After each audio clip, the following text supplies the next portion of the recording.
দক্ষিণ কোরিয়া জনপ্রিয় K pop band এনসিটির সাবেক সদস্য এবং গায়ক তাইলকে ৩.৫ বছরের কারাদণ্ড দিয়েছেন আদালত। গত জুন মাসে তাইল এবং তার ২ সহযোগী এক চীনা নারী পর্যটককে পালাক্রমে ধর্ষণ করেন বলে অভিযোগ ওঠে। ব্রিটিশ সংবাদ মাধ্যম বিবিসি জানায় ৩২ বছর বয়সী তাইলের ২ সহযোগীর একজনের নাম লি, অপরজন হং। সিউলের জেলা আদালতে সাক্ষ্য প্রমাণ উপস্থাপনের পর বিচারক ঘটনাটিকে গুরুতর অপরাধ হিসেবে চিহ্নিত করেন। অন্যদিকে আসামি পক্ষের আইনজীবী দাবি করেন ৩ জনেরই এটাই প্রথম অপরাধ, তাই আদালতের কাছে সাজা ৭ বছর থেকে অর্ধেকে নামিয়ে আনার অনুরোধ জানানো হয়।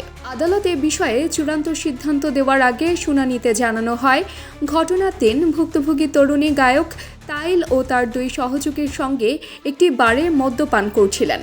অতিরিক্ত মদ্যপানে অচেতন হয়ে পড়লে ওই নারীকে লির বাসায় নিয়ে যাওয়া হয়। সেখানেই তারা ৩ জন পালাক্রমে তাকে ধর্ষণ করে।